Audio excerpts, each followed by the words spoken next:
آگے چل کر سیدنا امام بوصیری رضی اللہ تعالیٰ عنہ بڑی اچھے انداز میں بیان فرماتے ہیں، ثم الرضا عن ابی بکر وعن عمر۔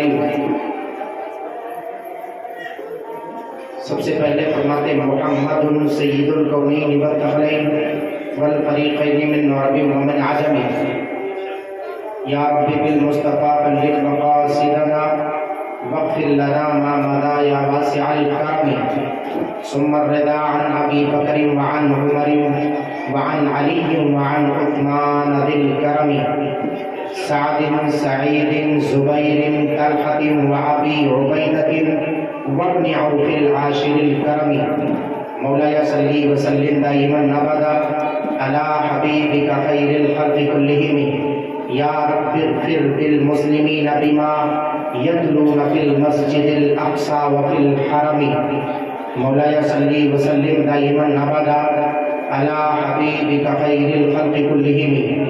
ہمارے حضرت، آپ کے حضرت مجدد دین و ملت، آیت من آیات اللہ، معجزۃ من معجزات رسول اللہ، وبا سے پہلی مار پر فخر زمین و زمن، جبل الاستقامت، کنز الکرامت، سیدی سرکار اعلیٰ حضرت امام احمد رضا خان پادری بریلوی علیہ رحمت و رضوان بڑے ہی اچھے انداز میں بارگاہ مصطفیٰ صلی اللہ علیہ وسلم میں رقم تراز ہیں، عریضہ یوں پیش کرتے ہیں، یا رسول اللہ صلی اللہ علیہ وسلم،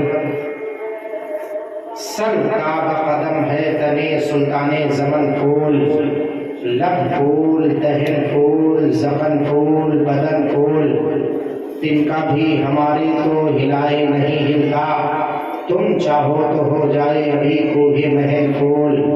کیا بات رضا اس چمنستان کرم کی، زہرا ہے کلی جس میں حسین و حسن پھول۔ آگے چل کر فرماتے ہیں تیری نسل پاک میں ہے بچہ بچہ نور کا، تو ہے عین نور تیرا سب گھرانہ نور کا۔ آگے چل کر فرماتے ہیں معدوم نہ تھا سایہ شاہ ثقلین، اس نور کی جلوہ گاہ تھی ذات حسنین، تمثیل نے اس سائے کے دو ٹکڑے کیے، تمثیل نے اس سائے کے دو ٹکڑے کیے، آدھے سے بنے حسن آدھے سے بنے حسین۔ حضرات، میں نے آپ کو بتایا تھا کہ سن 60 ہجری میں حضرت سیدنا امیر معاویہ رضی اللہ تعالیٰ عنہ کا وصال پاک ہوا، اور آپ کے وصال پاک کے بعد آپ کا بیٹا جسے یزید کہا جاتا ہے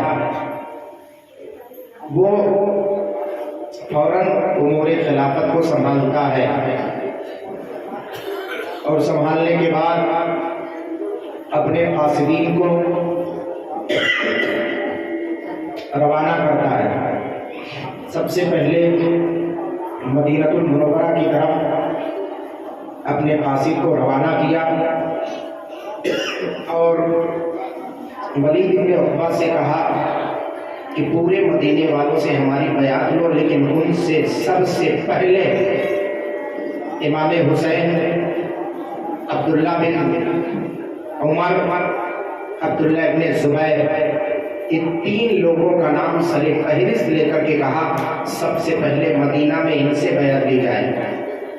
ایک سیدنا امام حسین، سیدنا عبداللہ ابن زبیر، سیدنا عبداللہ ابن عمر، ان 3 لوگوں سے بیعت لی جائے۔ جب یہ حکم نامہ، سب سے پہلے میں ولی یزید کے بارے میں کچھ میں گفتگو کر دوں تاکہ آپ جان جائیں یزید ہے کون۔ 25 ہجری میں تقریباً یہ پیدا ہوا، اور 25 ہجری میں جب پیدا ہوا تو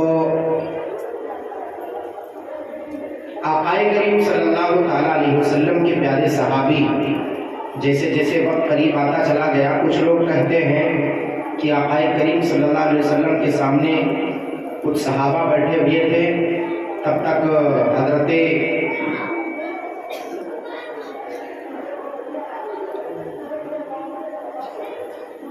امیر معاویہ رضی اللہ تعالیٰ عنہ کے کندھے پر یزید بیٹھ کر کے جا رہا تھا. کچھ لوگوں کا کہنا ہے، جو روایت مشہور ہے، تو آقا نے فرمایا تھا کہ جنتی باپ کے بیٹے کندھے پر، جنتی باپ کے کندھے پر جہنمی بیٹا جا رہا ہے. یہ روایت بالکل غلط ہے. آقا کریم صلی اللہ علیہ وسلم کا وصال کس صدی ہجری میں ہوا؟ 25 ہجری میں یزید پیدا ہو رہا ہے. اور آقا کریم صلی اللہ علیہ وسلم کے ظاہری زندگی کا وصال کب ہوا؟ ظاہری زندگی سے آپ پردہ کب فرمائے؟ یہ تاریخ کے اعتبار سے کوئی حقیقت نہیں، یہ بالکل غلط روایت ہے. پھر آگے بڑھیے. یزید کے بارے میں علماء اہل سنت کا ایک میں نظریہ بتا رہا ہوں. یزید ہے کیا وہ صرف فاسق ہے یا وہ کافر بھی؟ اس مفہوم کو آپ دیکھیں گے، کیونکہ یزید کے فاسق ہونے میں کسی نے کلام نہیں کیا. البتہ سیدنا امام احمد بن حنبل رضی اللہ تعالیٰ عنہ فرماتے ہیں یزید کافر ہے. تو جو امام احمد بن حنبل رضی اللہ تعالیٰ عنہ کے تقلیداً کہنا چاہتے ہیں تو یزید کو کافر کہیں. امام اعظم سرکار نے خود فرمایا کہ یزید کے کفر کی صراحت تو نہیں، کیونکہ توبہ کی اس کی صراحت منقول نہیں ہوئی. کچھ لوگوں سے مشہور ہے کہ آخری عمر میں اس نے توبہ کیا. تو اگر توبہ کیا تھا تو اس کو کافر تو نہیں، لیکن اس کو فاسق، مولم، یزید، پلید، اس کے نام سے اس پر لعنت کی جائے، یہ سب کہا جا سکتا ہے، سب درست ہے. کیونکہ جس نے امام حسین اور رفقا امام حسین کو 3 دن تک پیاسا رکھا، جس نے سیدنا امام مسلم اور ان کے دونوں بچوں کی شہادت کا قائل ہوا، پھر اس کے بعد جس نے مدینۃ المنورہ مسجد نبوی میں اونٹ اور گدھوں کو، گھوڑوں کو باندھا، جس کی مینی اور جس کے کیا کہتے ہیں چھینٹے سے پیارے مصطفیٰ صلی اللہ علیہ وسلم کا منبر گندا ہوا، 3 دن تک مسجد نبوی میں اذان نہ ہوئی. حضرت سعید بن مسیب جو اجلہ تابعی میں سے ہیں، وہ مجنون پاگل بن کر مسجد نبوی میں گزارتے تھے زندگی اور وقت پر اذان دیتے تھے. جب کوئی حکومت کا بندہ سامنے آتا تھا تو ان کے سامنے ریئیکشن، یعنی ان کے سامنے مظاہرہ ایسا کرتے تھے، ایسا لگتا تھا کہ یہ پاگل ہے. حکومت کا کوئی بندہ ان سے تعارض نہیں کرتا تھا. 3 دن تک مدینہ طیبہ کے پاک دامن عورتوں کو اپنے لشکر کے لیے جس نے جائز قرار دیا، جس نے حلال قرار دیا، وہ یزید ہے. ساتھ ہی ساتھ جس کے دور میں اسلام کے احوال اور اسلام کے قوانین، اسلام کے ضوابط سے کھیلا جانے لگا. شراب کو ایسے دیا جا رہا تھا جیسے جواز کی صورت پیش آئی ہو. جس کے دور میں بہن، بیٹی، ماں سے نکاح کرنا جواز کی صورت اختیار کر جائے، یہ کیفیت یزید پلید کی تھی. اتنی کیفیت ہونے کے باوجود اگر کوئی اسے فاسق نہ کہے، اگر اسے یزید پلید نہ کہے، اس پر لعنت نہ برسائے، تو لعنت ہو ایسے شخص پر جو آج بھی یزید کو رحمت اللہ علیہ اور رضی اللہ تعالیٰ عنہ معاذ اللہ کہتے بھی نظر آتے ہیں.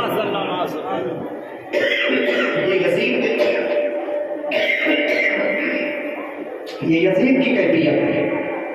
لہذا یہ منہج امام اعظم سرکار کا جو میں نے سماعت کیا، کیونکہ ہم حنفی ہیں، اسی بات کو لے کر اعلیٰ حضرت سرکار نے فتاوی رضویہ میں نقل فرمایا ہے.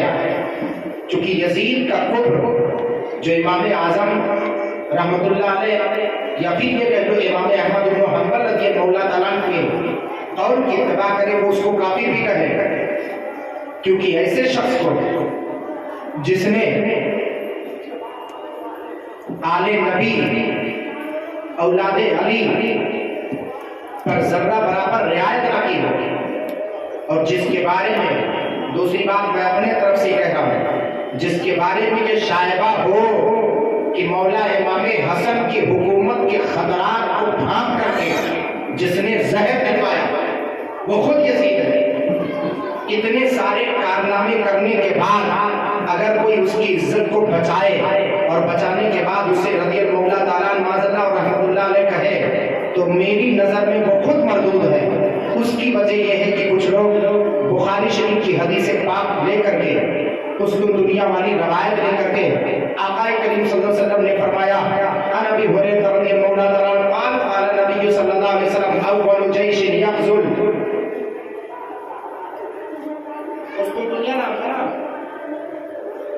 دنیا آقا کریم صلی اللہ علیہ وسلم فرماتے ہیں کہ پہلا جیش اول جیش یغزو، پہلا جیش پہلا لشکر جو قسطن دنیا پر حملہ کرے گا مغفور کر، اللہ تبارک و تعالیٰ نے ان سب کو معاف کر دیا۔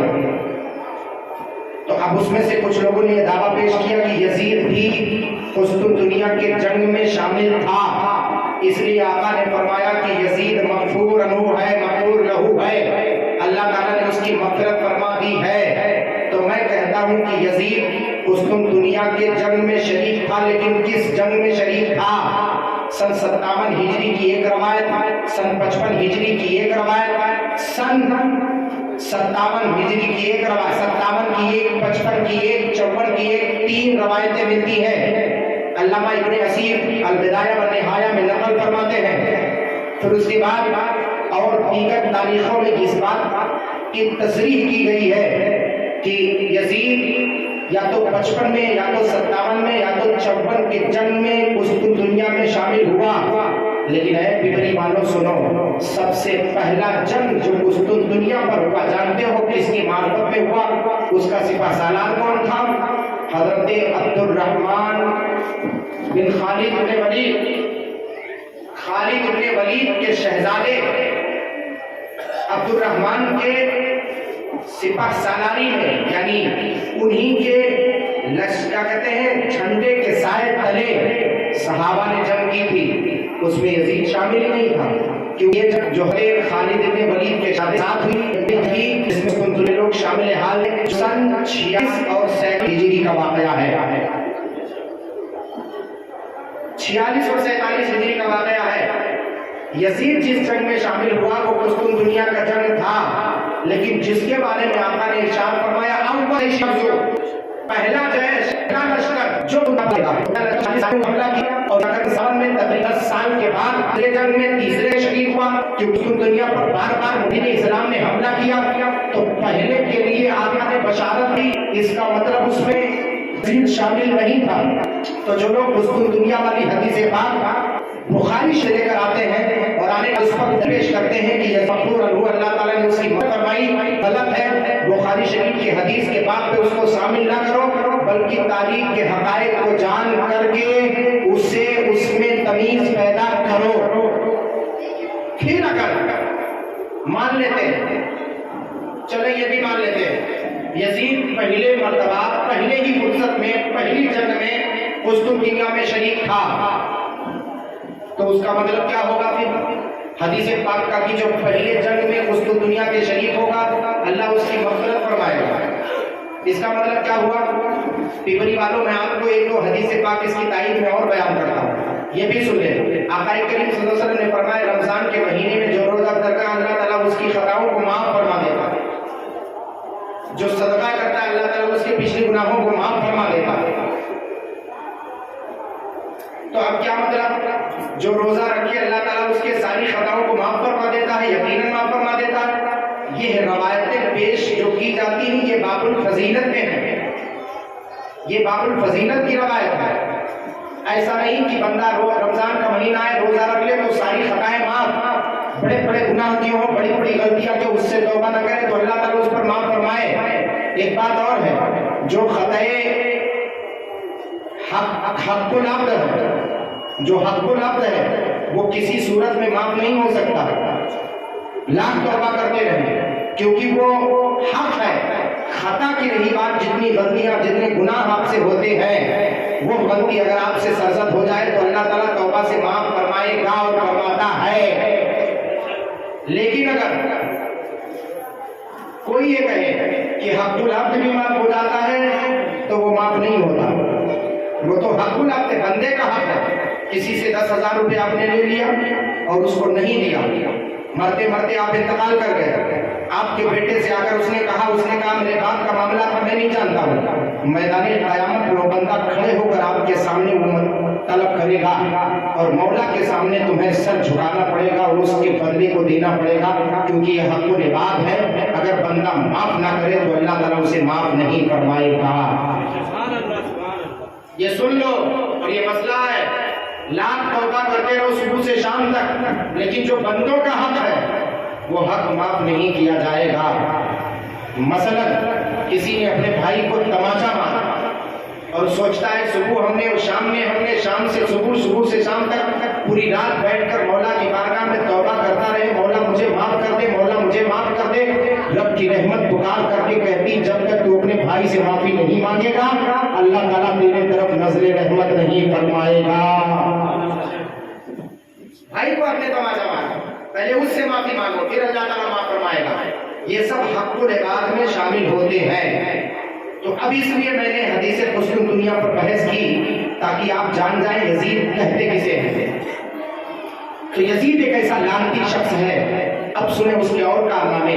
یہ تو مدینہ المنورہ کا کارنامہ بتایا تھا جس نے تقریباً 12,000 صحابہ کا قتل عام کروایا۔ کتنے صحابہ؟ تقریباً 12,000 صحابہ۔ اور اس کے ساتھ مکہ المکرمہ میں جس نے اعلان جنگ کیا، حد تو یہ ہے غلاف کعبہ، خانہ کعبہ میں جس نے گھوڑے باندھے، غلاف کعبہ کو جس نے آگ لگائی جلایا، جس نے 3 روز تک مکے اور مدینہ کی عورتوں کو اپنے کیا کہتے ہیں اپنے لشکریوں کے لیے حلال کیا، اتنی بےہودہ حرکت یہ کسی اور سے نہیں، یہ کسی یزید ہی سے ہو سکتی ہے، کیونکہ اللہ تبارک و تعالیٰ نے جس کے بارے میں حضرت سیدنا ابو ہریرہ رضی اللہ تعالیٰ عنہ جو صحابی رسول ہیں، اجلہ صحابی ہیں، جنہیں سلطان المحدثین کہا جاتا ہے، سیدنا ابو ہریرہ رضی اللہ تعالیٰ عنہ دعا مانگتے تھے، اللہم انی اعوذ بک من راس الستین و امارت الصبیان، اے مولا تعالیٰ میں سن 60 ہجری کے ابتدائی حصے سے تیری پناہ مانگتا ہوں اور نوجوانوں کی حکومت سے میں پناہ مانگتا ہوں۔ گویا حضرت سیدنا امام ابو ہریرہ رضی اللہ تعالیٰ عنہ، سیدنا عبد الرحمن ابو ہریرہ رضی اللہ تعالیٰ عنہ کی نگاہیں مستقبل کا پتہ دے رہی تھی، کیونکہ ابو ہریرہ سے کسی نے پوچھا تھا کہ آقا سے تم لوگ کیا سیکھتے ہو، تو حضرت ابو ہریرہ فرمایا تھا کہ 2 علوم سیکھتے ہیں، ایک علم ظاہری ہے، ایک علم باطنی ہے۔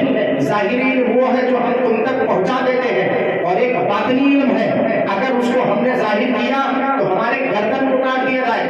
کیا کہتے ہیں قدیہ حالت العوم، حضرت ابو ہریرہ بیان فرماتے کہ یہ جو نصب ہے جس کو شہرک بولتے ہیں اسے کاٹ دیا جائے۔ اس کا مطلب آقا کریم صلی اللہ علیہ وسلم کے در انور سے صحابہ کو کوئی خاص علم ملتا تھا جس کے ذریعے وہ مستقبل کا پتہ لگاتے تھے، جانتے تھے۔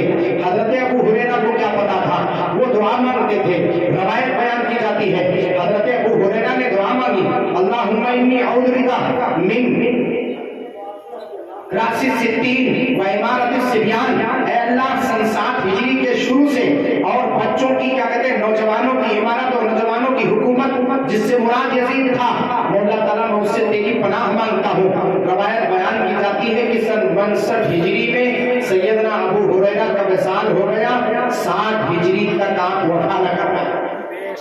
62 ہجری میں آپ کا وصال ہو گیا، اس کا مطلب 60 ہجری تک آپ ظاہری حیات طیبہ میں نہیں رہے۔ اللہ تبارک و تعالیٰ کی پناہ مانگی تو اللہ تعالیٰ نے انہیں پناہ دے دی، اپنے جوان رحمت میں جگہ عطا کر دی۔ اس کا مطلب یہی تھا حضرت ابو ہریرہ کے کہنے کا کہ ایک وقت ایسا آئے گا کہ یزید منصب خلافت پر بیٹھے گا۔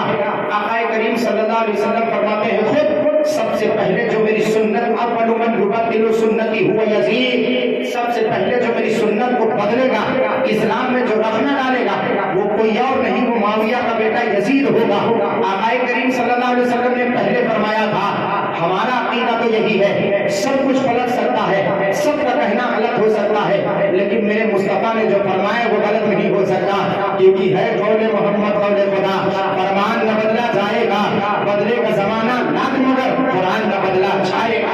یہ حقیقت ہے بالکل، میرے آقا نے فرما دیا۔ تب یزید جب تخت خلافت پر بیٹھتا ہے، خلافت پر بیٹھنے کے بعد